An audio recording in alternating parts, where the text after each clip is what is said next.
Purge creep right now, so we're going to be strolling around with that. This feels a little bit weird but from Old But Gold over the last couple minutes. It feels like they're trying to force some kills, whereas they could maybe just try and push for these towers. Thompson still chasing. See if he can find Illid, and they turn back around, and, well, that's a remnant out. Almost had the attempt on the kill there. It's like he only plays heroes that have, you know, kind of mean voice. I guess all the voice lines are a little taunty, aren't they? Yeah, of course. Unless you're the bitch. Yeah, but taking down these towers now one by one. Old But Gold Dire's structures are to try and clean this up. They're also pinging bottom. Feels like that's going to be a little bit more difficult to do simultaneously. But they will be able to take down the tier 1 top lane. Yeah, I think they've been doing a good job actually in terms of the pushes. Like, they're not overcommitting. They're not just like 5-man face rolling into a lane or something like that. They're applying some pressure across the map. They're not just giving Thompson a free lane, giving him some occasional pressure. And then the Jug is definitely the freest of the cores in this game right now, it feels like. Or at least definitely the ones on OG's side. He's just all in the jungle, all in the wave. Like, not really running into many opponents that he can't just spin away from for the past couple of minutes. And trying to get into these early fighting builds. This is not a Battle Fury game. They know that this pressure is coming. And they've seen this type of game time and again. Right, because they don't want any vision in this area. Right. Keeping an eye on their high ground, just saying, all right, look, just keep stacking, keep giving me Empower. Want to get us into some high-quality items here, but the Radiant team, they have a Slardar. And this is always an option when you have Slardar or Shadow Fiend or both. And early Roche. It's going to be done very quickly, although the movement in from Jarex. They have an idea what's going on. They should know, but right now, is Old But Gold realize what's happening? Jarek's going to walk into the middle of all of them. He's going to lift up. The stun follows. They evaporate. Jarex did not stand a chance there, but can they still take this fight afterwards? Seb does have the skewer into RP if he wants to take that opening, but they also have the Oracle nearby. Sleight of Fist going out as well. They get full vision in the area. Everybody's starting to move over this position. It's feeling like they're not fully comfortable with it. Thompson now in the pit as well with the Roche. It looks like at least for now they're able to hold it back. It's pretty hard for them to initiate. They really don't want to fight right now as Old But Gold. You have a Tiny that's super close to Blink Dagger. Oh, he's in his rune. Now that is convenient. Yeah, they drop down the Sentry Ward immediately to make sure there's no vision up on the high ground. Yeah, there's one over here, so can reach to there. They have the Corrosive Haze on Thompson, so they'll realize that they've backed up a little bit. Now maybe they can find this kill on the mid lane as they're looking for it for Seb. Although initiation be a little bit scary. Sentry He gets nearby. out of there. Yeah, now they have another is. Sentry, so they realize. They know what's going on. Can they bait this they're out? baiting him. They're trying to. Pull back in. Able to get the toss back, and that's a bit of a problem. They just take down the Ember. They saw him the whole time. It's a double bait. Oh, man, this was not the way it was supposed to go. And with 2 dead, that's Roche. I don't know. I guess they thought that the telekinesis was going to last longer, like in their head or something like that. But remember, it's just level 1 now. That thing has been nerfed so long. Pretty much does nothing to the guy that you grab. And so this Tiny, he just instantly tosses the Ember back to his allies. Felt like Thompson just wasn't ready for it. Yeah. Well, the first timing is hit. 15-minute Roche for Old But Gold. And the biggest thing is just getting that timer working, and so they can start taking the rest of the towers. But right now, IOG trying to make a big move. Oh my God, this Entry's still not level 6. This is the worst feeling in the world. God, if they could find a pick off here on the Lesh, this would be really big. Slowing down the snowball in any way possible is huge. It's coming. And they go for it immediately. Eul Scepter lift up, though, and in some trouble to pull back in. RP trying to find him. Did they get the kill? Yes. Don't even need the RP. But now, can they get out afterwards? That's the other question. Oh, No-Tail's busy tipping when he runs into 2 enemies. It's going to end up losing his life to the trouble. But it is only No-Tail. You can see his hero just walk right into like, oh shit. Well, you'd think they'd be pretty fast at that by now. It's true. Yeah, you just get the ult and then the click up on top. Blink Dagger Velhor, while LTW can go for this Radiant structures are fortified. split push shenanigans going out, since there is not really that many great things that break through I like spin what TP. Seb did there, though. He reads what's happening, right? He knows they're going to go for this play, so I want to come out at this next wave, and he does not. Dire's All right. bottom tower is under I don't know why. I thought that was his plan. But he needs to go. No, I see why now. ILTW ran out of Empower, so got to get up there, you know. Oh, the yeah. beeper's ringing. Dire's bottom Empower tower butt. has fallen. Hit it for him. So now the next pressure for the tier 2. Belor has the blink, can also go for the toss play with the Slardar if they want to, but don't have vision up on the high ground here. No Tail is just going to take over the catapult and then try and run away. So that's pretty nifty. That's something. Yeah. Wow, Illidan. He's just in there. He's doing it. Find that stun, get the kill. He's playing like he has the Aegis there. He just boldly hops on in. Oh, look at that bash. Woo, it's like a 3-shot. And they're, I mean, they don't have that talent yet for the Shadow Fiend, but they're pushing up here. And they're pretty damn close to it, honestly. Yeah. This is all under a dire ward, too, at the moment. Take off the chain, still holding on to that Aegis. They have a very long time on this Aegis. Tiny has Arcane Blink right now. He is so ready to go. Will Topsy get caught again? Continue to beat into this tower. They have Greaves. They got everything. 17-minute push. It came a little bit faster than we're used to, but it's the same story. They don't manage to find the toss back, though, and Altida be able to get the spin away. No Tail. Just going to get completely pummeled. They don't have an answer. There's nothing here for them. Another round of the Edict. Starts pumping. 4,000 gold lead and going to be a set of racks at 18 minutes in, it looks like, unless they can get the biggest RP in the world, and that was not it at all. They just walk away with Illidan. He's running through it. Omni Slash doing a good bit of damage, trading back and forth between them, but it's only going to be the Aegis. Now the jump forward from Thompson. They don't have that Greaves R, at least for a little while now, as Illidan's still trying to live through this one, walking back into LCW. And it looks like they need to back out. They got what they came for, which was the rack to Belor. Just going to get completely eviscerated there as well. Life away, though, for the 4-man Avalanche. But remember, there's still division. Is that enough to actually get them out of here? Oh, good sleight of fist to keep him alive, but they will find that kill onto Illidan and also take down Vanscore. So OG gets something for the troubles, but the SF gets out. Ah, the OG classic. Yeah. Come onto our high ground and suddenly you lose all of your heroes. I mean, this time it didn't cost them buybacks, but yeah, they got the melee racks. So certainly a very big deal. They're going to get the shrines, and now we start looking towards second Roche of the game to potentially be your closer. First side of Old but Gold, nice and early here. And as you mentioned before, just that Presence Aura will be ready kind of like full on for that next push. They have plenty of gold to spend at the moment as well. Last Track basically having an entire item, can start building it towards his BKB and should finish that pretty shortly if he wants. Meanwhile, Juggernaut has just gone for this all-out fight build and going for the butterfly next. Radiant are scanning. Don't think that an MKB is going to be on the horizon anytime soon for these other heroes from World Cup of Gold. True, but I don't know. It's not like the world's greatest butterfly game at the same time. Like, you know, obviously it has a lot of benefits and stuff, but it's not one of those games where you're just like, oh my god, they actually have no damage now. Certainly still ways to bring them down. Yeah, Lesh is still a menace. In the meantime, the pressure, it never stops for All But Gold. On the high ground here, going to start to take down this tier 2 tower. Radiant's middle tower is under attack. And if you're OG, it's so scary to fight into this. The presence affecting buildings with the Diabolic Edict is actually just insane. And they don't even need an Aegis. They're pinging out. I mean, it might just be to try and force back OG.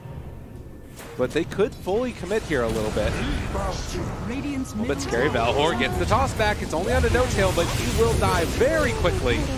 Indeed, Avalanche trying to interrupt. They're going to buy back on this Enchantress. Now try and walk away with the rest of them. They're taking a lot of damage. They're giving him bottle charge as well to try and keep him alive. BCC trying to play the interrupt game with the Omni Slash. It comes out, going to connect onto several of them, but ends up going back to the creeps. Devastating there, and man, they are just pushing this as fast as they can from All But Gold. Last Track not thinking about going towards that BKB. He doesn't have the gold quite yet. He just starts buying into pieces of his Bloodstone. Saying, you know, this is going to be my answer this game. I don't even know if ideally that he'll have it before it ends, really, but they just instantly drew the line. You saw after that fight, after G was one of the only ones to get out of there, he just straight up said, we're going into their jungle. We are taking everything we can, and they'll get the shrine and a little bit of damage onto that tier 3. So currently 2 minutes until the potential Roche spawn, and another line now drawn from BZZ saying, straight down the mid, please. Yeah, take that last tower, get the Bloodstone on the Lesh. Can make a huge amount of difference with that heal too, in the midst of a fight. All over the place. The death ball. And OG are doing a good job of trying to keep these waves pushed out, but if anybody shows up in numbers in any way, it can potentially be a kill. This game's hard because, I mean, who can even make plays right now? Yeah. Rubik doesn't have the best steals. It's pretty much just Seb, and he doesn't have a blink deck. So the true playmaking element is very lacking here, and they'll just lose that tier 2. Of course, they are going to take their fight on the high ground. Makes sense for OG. A couple hundred gold away from Blink right now for this Magnus. He is going to be able to get it off of, if not this creep wave, the next one.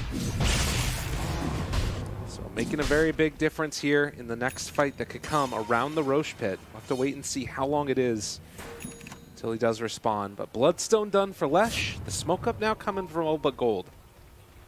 I mean, do OG want to try and get something done with this Blink right away, or are they still just trying to play the Roche? I think you take the Roche fight this game.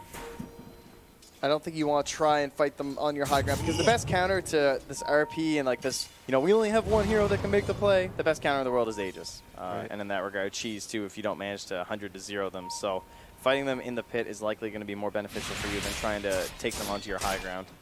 So it looks like they're going to dangle out LTW in the mid lane and hope that Old But Gold try and make an initiation. Although Thompson walks into the jungle, finds himself Van score, and that is not an easy kill as the rotations are going to come in. They're able to find the stun blind as well. Get the lift up afterwards, trying to run it away. The interrupt coming in. Belhor able to find that Ember as well, and a good amount of damage. And Omni Slash only onto BZZ, but he ends up getting saved at the end as well afterwards, so he can find the Corrosive Haze on top of afterwards. But the RP comes out. It's on the 3, and now the creep coming in from LTW as well. Is it going to be enough though? She gets the ulti up. They're dropping so low, and everybody from OG is starting to die. The Lesh able to live through all of it, and as they're going to try and chase down the rest of OG, Ember, can they do this? It's just the 2 cores that are left. It might not be enough, and he misses the stun. Now the buyback coming. Leshrac steals Pulse Nova instead, excuse me. The Rubik does, and now the stun to try and interrupt with the buyback coming through. Thompson tries to run it away, sees if he can get out of there. The lift coming from Jerax, and that keeps him alive for the moment. And AB finding the kill as well. Yule Scepter lift up. OG are there,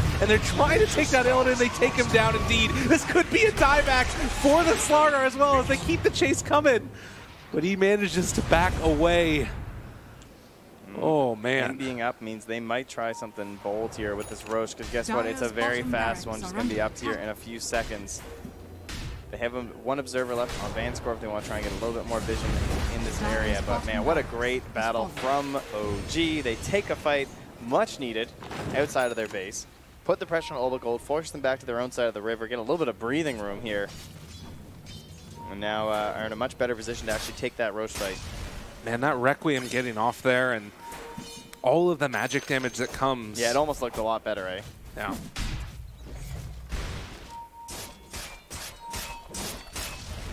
LTW giving G the tip, appreciating some good. OG are not sure if they're actually in the pit at the moment, it looks like. The creep didn't quite get in, but it looks like they've resigned themselves to...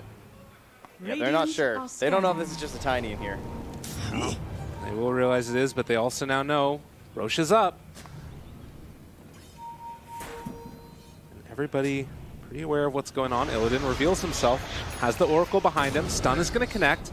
Not an easy follow-up here. LPW, a lot of damage out there onto Illidan, but the stun came out from BZZ. He tries to chase down No Tail. Separated from the herd, the deer is brought down, and now they're trying to keep close to these Greaves. They have BKBs on SF. Avalanche only connects onto 1, but the interrupt coming through. G, the stun, it hits onto 2. Illidan makes the plays that they need. The Omni Slash, it's not doing nearly enough. It's onto a Yule Scepter, and now they turn onto ILTW, trying to just beat into him. The walkway coming from Thompson, a miss uphill, and now the crush coming, connects onto Seb. The root is going to be there, connecting onto both of them as well. And now Old But Gold, feeling the energy of the crowd, are going to stream forward, find Jerax, get themselves the kill. And now maybe either go back for Roche or try and take some buildings. Yeah, they still have the wave coming mid. I think they just want to go straight high ground. Try and secure themselves a second lane. Man, this chase out from BZZ, he just won't let it go. He's already in their base. He's slithering around here. He's seen himself a low HP jug. Temptation. Corrosive Haze, but now with the presence effects buildings and the Diabolic Edict, it's so much damage that's coming out, and they get the Avalanche toss. No Tail has not been able to play Donut, but the pullback, no! He only got one of them in the skewer, though, and LCW, he hasn't been able to punch anybody in this fight, slowed down by BZZ off to the side. They make the play that they need, and catching Thompson, can they kill him indeed as well? They take him down, Avalanche toss, it's so much damage, and ILTW wants to run, but there's nowhere to go. Old But Gold take his life and take the mid barracks. Dire's middle barracks. Yeah, at this point, they're probably just looking at thinking about closing this one out here. We got a couple salves left here on the Van Score Oracle. He's got the Mega cheapo build. He's got a couple of bracers, no urn for himself. Just salves, throws those on top of his false promises. Dire's top Now the toss back in. Seb pulled close to Illidan again, who's made all the difference in this game, it feels like, making the plays left, right, and center. Oh, his hero damage is going to be off the wall.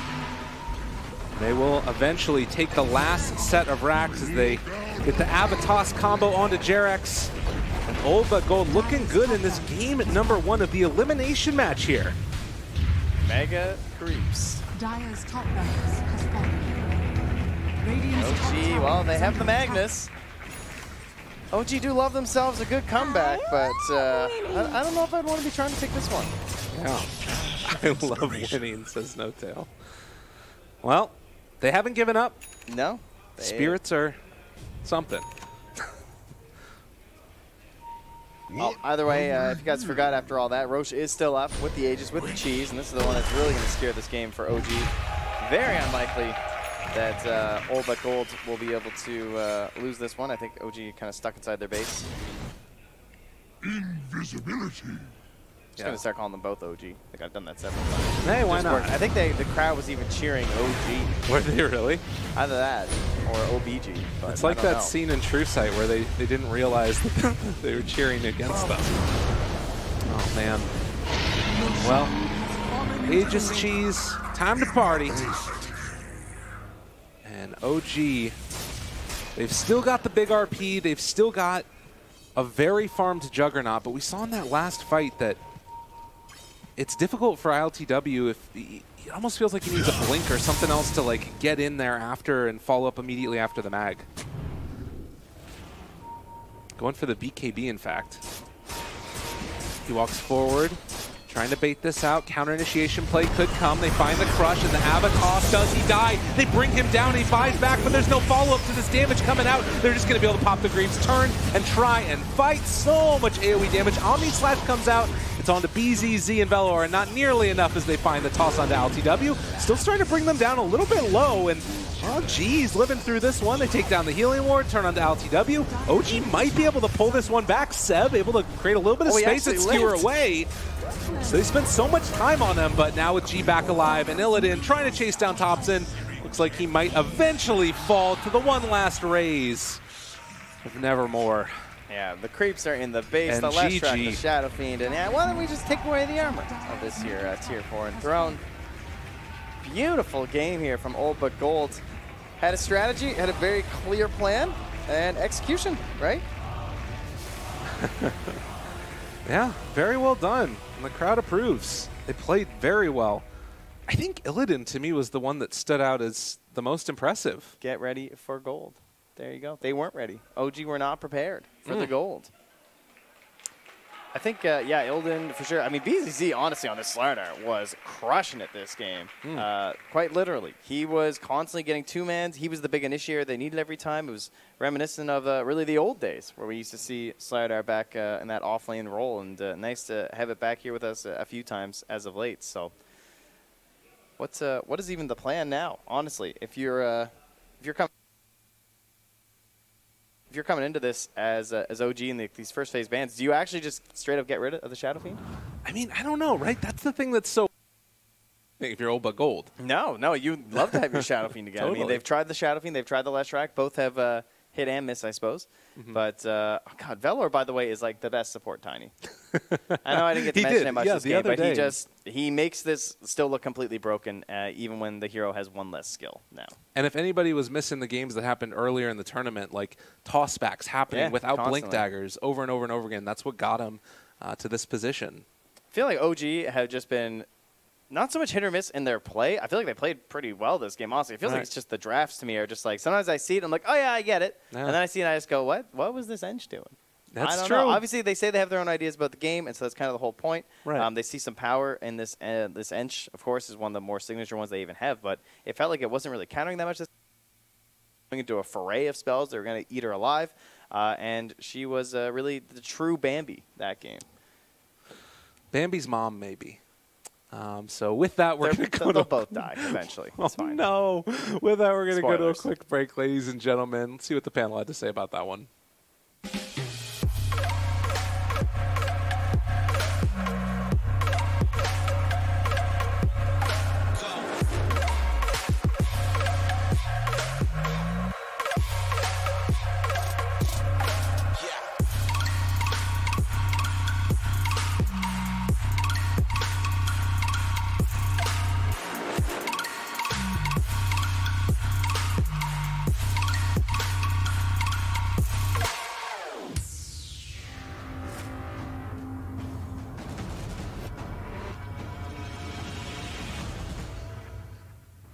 I know you want to get in Disney references with the Paris Major announced, but throwing in Bambi's dead mom is pretty rough. I'm not sure if you should be doing that lyrical, but I mean, maybe it's an accurate reference.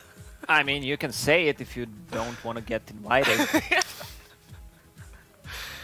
Whew, all right, well, that first game, though, that was definitely not the way we were expecting. Actually, no, it was the way you guys were expecting it to go. Yeah, because After of the draft. Yeah, the draft